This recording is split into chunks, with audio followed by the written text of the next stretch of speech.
Wake up, football fans! It's week 3 of Wake Up, Football Fans. It's Jersey week here. We're excited that you're back. We're excited to be back. We're going to start out with a recap of week 2 of the college football season. Start out with Clemson. Took a trip to College Station and played Texas A&M. It's a close one. Clemson comes away with a win 28-26. What are our thoughts? Clemson got a scare. I think it'll be interesting to see if it was just because it was week 2 or if they're actually weak this year. Who knows? We'll see if there's a weakness or not. But Dabo will have a couple sleepless nights here trying to get ready for week 3. Yeah, I just think they don't really have a direction right now with their team. They're a great team, great defense, but I just think they don't know where they're going with the quarterback. They've got that love affair going with Trevor Lawrence, and they just don't know who to go with right now. Kelly Bryant got you where he was last year, but they aren't sold on him as a passer, and ultimately football's turned into a passing league now, and you got to figure something out. I think Trevor Lawrence is a great talent, but I don't like when teams use a freshman quarterback when they don't have to. Exactly. I think they just stick with the experience as long as they can. Yeah. I don't know, man. They've got some tough games on their schedule. I mean, put them on upset alert pretty soon. When Boston College comes rolling to town, I mean, that ain't no walk in the park. No. Yeah. I'm not sold on them as a team. They definitely aren't the team they were 2 years ago, and I don't think they're the team they were last year.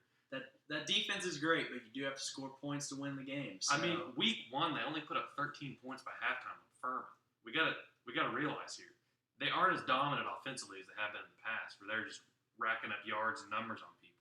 I mean, only 28 on Texas A&M, who's mediocre. A team that's rebuilding. They're rebuilding. People don't expect much out of them right now. Maybe it's just Jimbo's doing a good job, but I just think Clemson's a little bit overrated. Well, let's move on to Tulsa. They took a trip to Austin and played the Texas Longhorns. Texas got fairly lucky. Got a little bit of a scare. Came away 28-21 in this one. Mm-hmm. What do we think? I loved it. Good for Tulsa that they gave them a run. Texas is in trouble. They're gonna have to figure it out, and I think we'll see if Tom Herman will test his knowledge. So it'll be interesting to see how Texas fares going forward. Hurricane Phillip almost came in hard on them last week. They barely escaped out there in Austin, and whenever you're barely beating Tulsa, that's saying something, because I think they only had like 3 wins last year. Yeah, they were not a great team. Bottom feeder. They had Chad Preston as their quarterback, I think, and wow. It never hurts my feelings when Texas struggles. I love it. For the Big 12's sake, I'm glad they didn't lose this one, because I'm not glad, but there is There's the one exception. There is an upside to it. We'll look at the positive, but Texas could struggle all year long. Yeah, it'll be a shaky season. The Kansas Jayhawks picked up their first road win since 2009 last week. They go up to Central Michigan and get a win. They heard the criticism. They did. They heard us say. They watched the show. They said they want us to cancel this football program. Are you kidding me? Mm-hmm. They went out and put on a show. Now, Central Michigan, it's time for you. You better play good this week, or maybe you guys should be on the hot seat of keeping the football program. They got that OSU. Oh, no, you guys are good. You guys are good for another 5 wins. wins. You're good for another 5 years. Yeah, we love you. So don't cut the program yet. No, not quite. No, keep it going. Okay. KU's alive and well. It's not always bad when you ruin a joke, so we'll just keep the program going. KU could be a football school. You never know. Could be on their way. Probably not. How about UCLA came to Norman? They got beat pretty bad by our Sooners. What are our thoughts?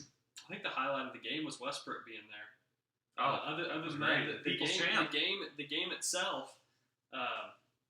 OU handled them. I guess it was interesting after they scored on us right off the bat. They went up 7-0. They took a lead. So it was interesting for the first quarter. There's a few girls in the student section yelling, "Fire Mike!" But he brought his boys to play.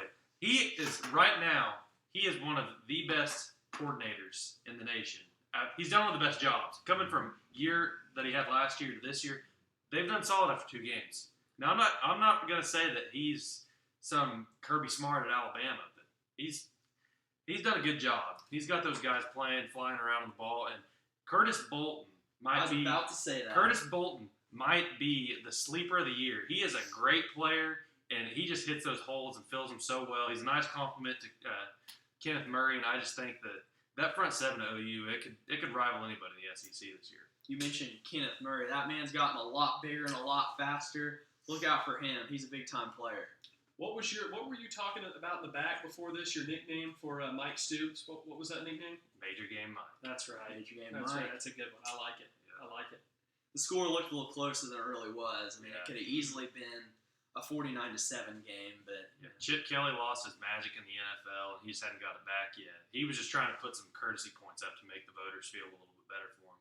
Now, they have pretty good front D-line, so, I mean, they might challenge people in the Pac-12. They gave OU's line some fits. They at did. times. We struggled running the ball at Yeah, times. we did. They One of the run more well. dominant lines in the nation, and they held their own. I'll give them that. speaking of Oklahoma, sad sight. Rodney Anderson went down with an apparent knee injury. He will be out for the season. There's a lot of depth in this backfield. Can the Sooners keep it together, and who do you like in the backfield now? You know, I mean, Anderson, great player. In my opinion, one of, if not the best back in the nation. There's no way you replace a guy like that. It's going to have to be a running back by committee. I'm high on Sermon, but he's not the same athlete that Anderson was. But I think collectively with Sermon, Pledger, and Sutton, I think they get the job done. It's a Lincoln Riley offense. I mean, they're always going to come to play. It certainly hurts. You don't want to lose talent like that, but Trey Sermon's a very talented back. And I also like Marcellus Sutton. He's a JUCO transfer for last season. A scat back for us. I think he could do some damage, I think. I think it's rare, like a guy like Rodney Anderson, when you can combine a guy who can run physical, he can put his head down and get 3 yards, mixed with a guy who can break away and score a touchdown. It's rare, and it's going to hurt losing him. You have Trey Sermon, who's a physical runner, Marcellus Sutton, who a little bit more speed oriented. So I think it'll be interesting, and we have both of those, but you just got to know when to use them. I think that opens the door for utilizing the quarterback run a little bit more often now. That had more dimension to that game. Because they've kind of shied away from running Kyler too much, but I don't know. They might have to figure that one out as they go along. He's possibly the fastest guy on that team, so. Oh, yeah. It's also however many millions of dollars running around there, so telling you kind of hate to risk his I career. know. They might be just holding back on him. Don't want to miss out on that guarantee. He wanted to play football. He needs to do what needs to be done. Well, let's move on to our head-scratching stat of the week. This week, it's been reported Texas A&M has overtaken Texas as the most valuable college football program. I think it's pretty comical that Texas A&M and Texas are the top two, considering they don't do much these days. Why do those fans give those programs so much money?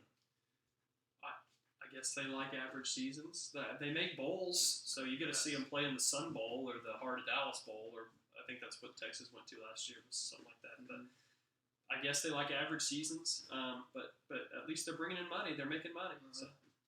What they said that A&M's program was worth $1.47 billion. 1.47 billion. Sorry. Over the last 3 years, they've brought in like 147 million just in 3 years. Okay, but still, that's absurd. And you can't even like give the players a little bit of that. Are you kidding me?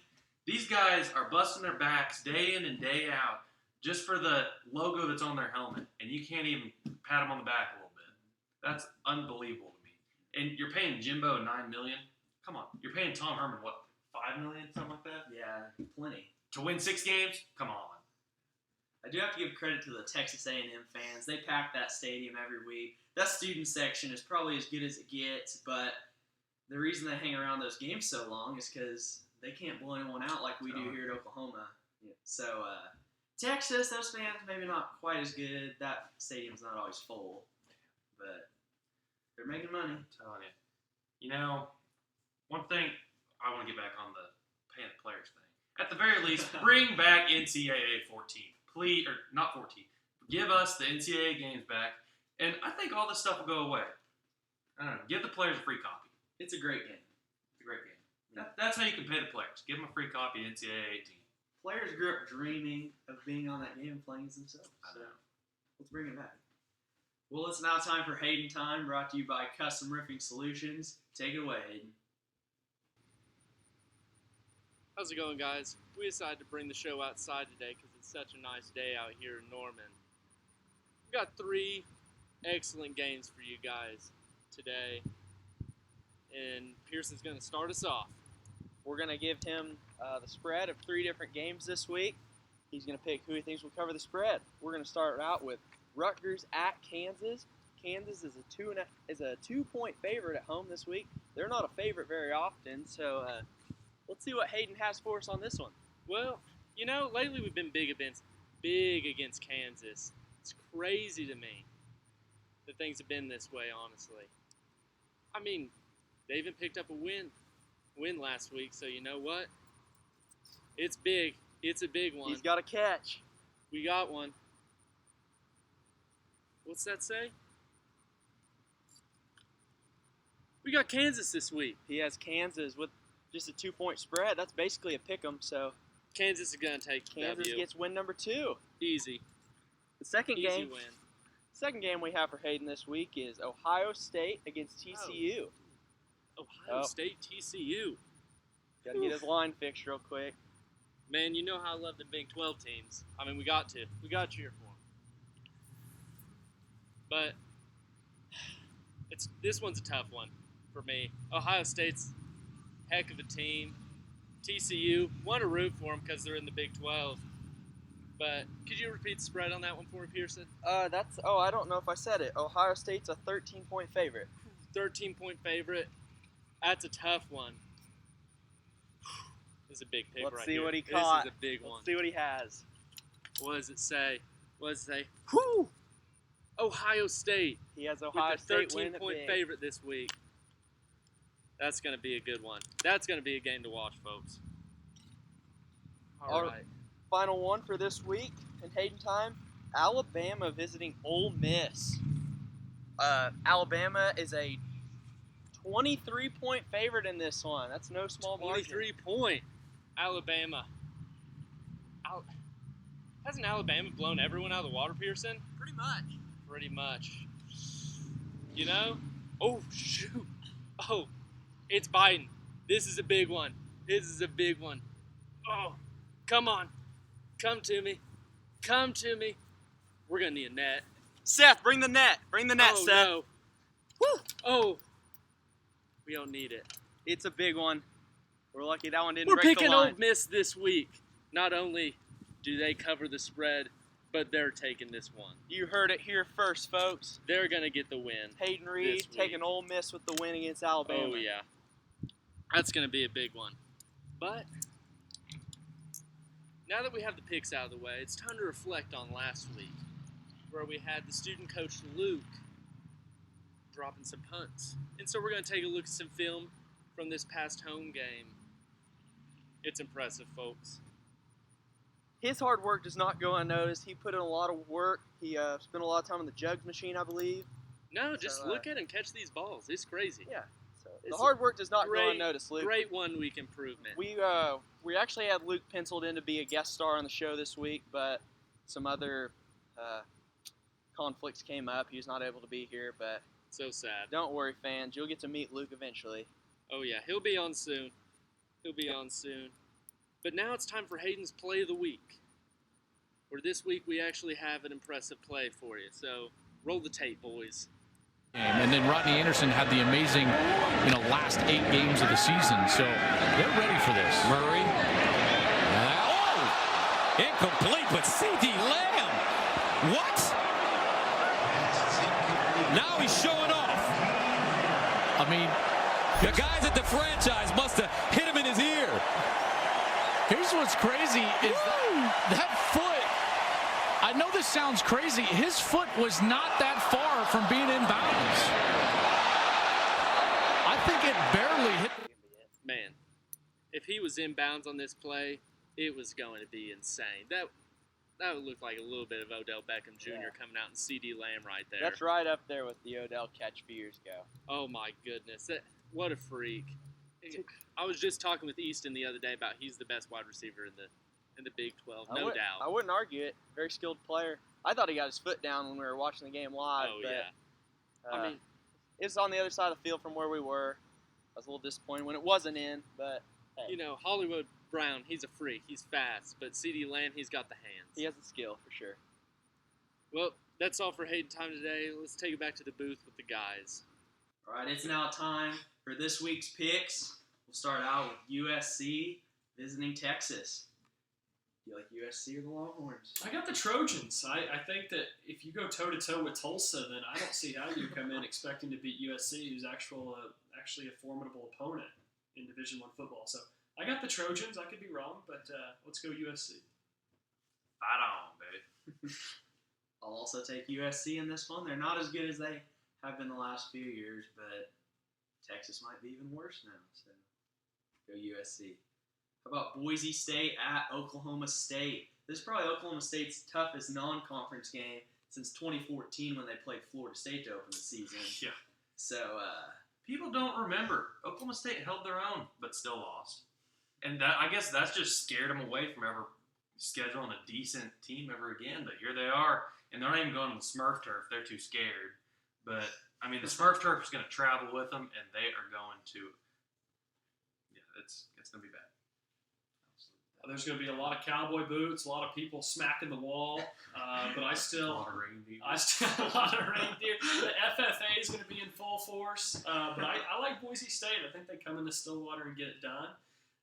Shaky quarterback play. Rep the Broncos, baby. Shaky quarterback play on Tyler Cornelius, and I think it's a Boise State win on Saturday. So Cornelius's big week last week. It doesn't raise concerns. Who did they play against? South Alabama. Alabama. Was that a high school team or was that their college Great team? question. They're a college team? Okay, no, I don't think he translates it. Okay. I also like Boise State. They're always a tough team year in and year out. I think they'll come ready to play. So next, Alabama at Ole Miss. What do you think? Roll Tide. Alabama's not going to lose. I guess it is at Ole Miss, so don't be surprised if it's a little bit closer, maybe a 2-touchdown game, but I still got Bama. Yeah, I struggled with this for about 0.2 seconds, but I really think it's going to be close for the first 5 plays of the game. Alabama's just going to blow it open. Ole Miss is terrible. They allowed like 40-some points from an FCS school. Are you kidding me? And you expect them to put Bama on upset alert? No. Get that out of here. If I'm not mistaken, Ole Miss has beat Alabama 2 of the last 3 years, 2 of the last 4 years, something like that. They've given Alabama some trouble, but no longer Alabama takes this one. That was with Swag Kelly, though. Yeah. Boy. Repping the Broncos. Well, next, LSU at Auburn, a ranked matchup here. Battle of the Tigers. People are calling it an upset if LSU beat Auburn, but LSU's so much better than Auburn. Auburn's got Jarrett Stidham, and that's about it. They're not going to get that out of here. I'm going to take Auburn. I think Auburn's going to win. They're at home. I think Gus is a good coach. Do you doubt Gus Malzahn? Oh, no, not at all. He's the best offensive coach in the SEC. I think he's a great coach. That being at home, I think Auburn gets it done over the Tigers. But you're willing to bet against Mushmouth Ed? They don't have Loopy Les anymore. I'm afraid I think they're still lost without Les. Can't bet against Ed. He's a great guy.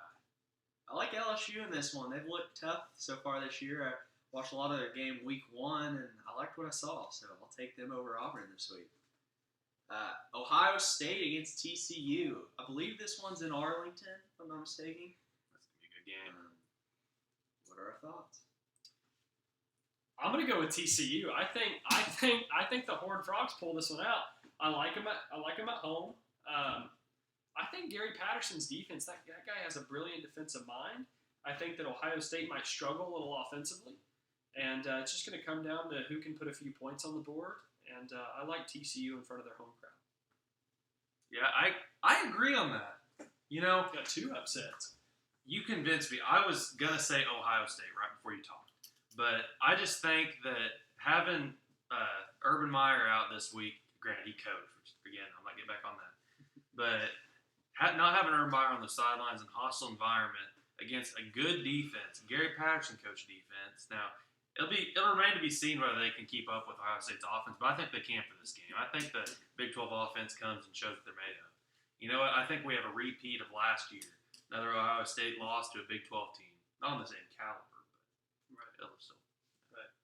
I'm going back and forth on this one, and as much as I would love to see TCU pull this off, I'm not going to bet against Ohio State. I think they pull this one out. They get Urban Meyer back after this game. They're a tough team. Go with the Buckeyes. We're gonna be happy whenever they win. Oh, He's losing. I would love to be Yeah, wrong yeah, on. he's- I would he's love to be going- wrong on this one, but we'll see how it plays out. Our last one, Oklahoma at Iowa State this week. Iowa State beat our Sooners last year in Norman. So, will the Sooners get some revenge? Absolutely. Absolutely, the Sooners get revenge. There's no chance. You're not. Iowa State's not beating us 2 times in a row. I'll stake my reputation as an analyst on it. It's not happening in Iowa State, and we're going to go on the road and beat them. Yeah, it's gonna be bad. I'm just gonna leave it there. You said it best. I mean, Iowa State beating the Sooners last year, that was the same thing as them winning the national championship, basically. They were on cloud 9. The Sooners won't let it happen again. They thought they were cool planting the field, like planting the flag on the field, like they were the first people ever to do that. Very original. Planting their 2x4 state of Iowa flag. Yeah, and That was the Iowa fans came out of their cornfields in time to celebrate them. It was a big time in Iowa that night. Well, it's time for the Tate Boys game of the week.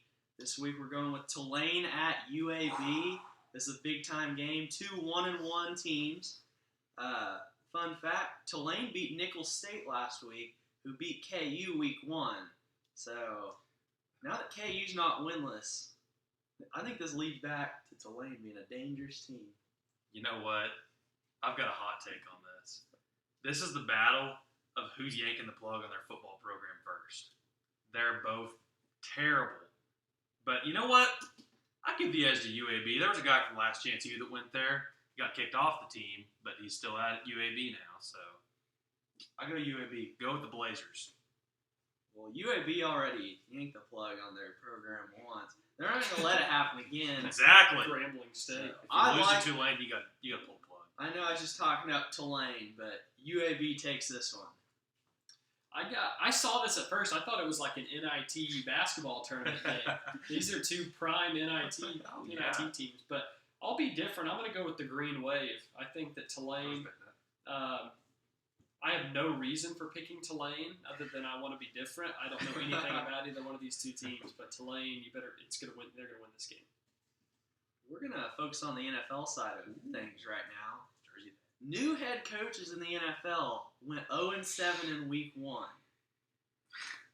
Which coaches have the most to be concerned about, and which one's the least concerned? It's obviously Jon Gruden.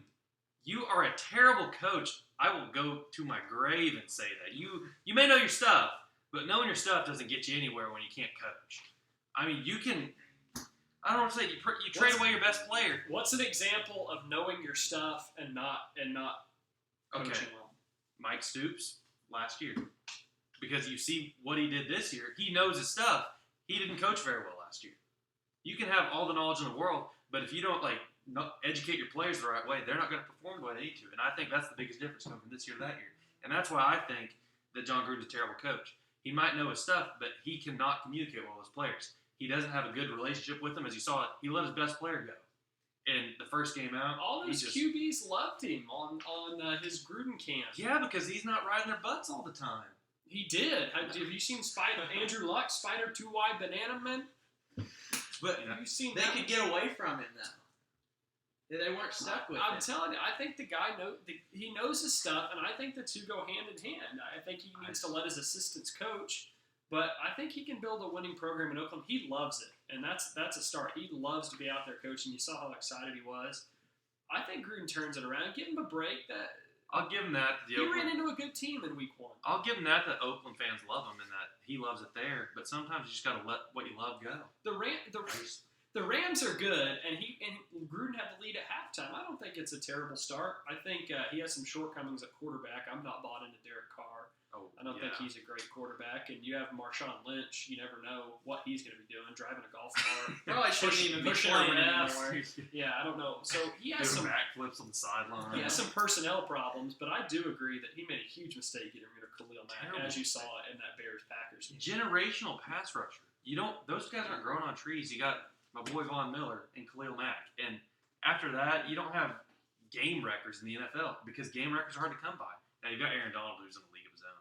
But, I mean, There's no one like Aaron Donald. He's his own stuff. He's a great guy. You know, I agree with Seth. I think Gruden is in trouble. They're gonna give him some time because the Raiders love him. But I do not think it's gonna go well for Gruden. One I really like though is Matt Nagy in Chicago. He comes over from the Kansas City Chiefs. It was under Andy Reid.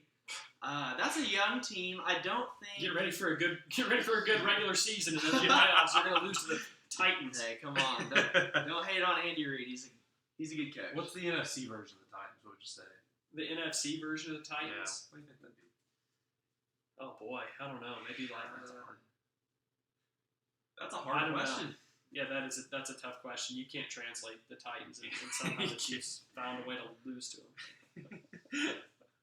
Maybe Good they'll be job, safe. Andy. Maybe they'll be safe because there's not a Titans in the NFC. Yeah, fair enough.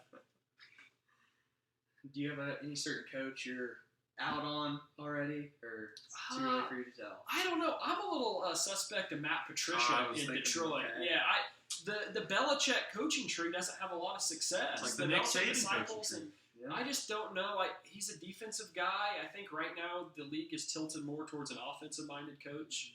But it's not just that. You can be successful as a defensive-minded coach. But I just think that he's going to be on the hot seat, and there'll be a lot of questions as far as if he's capable of getting it done or not.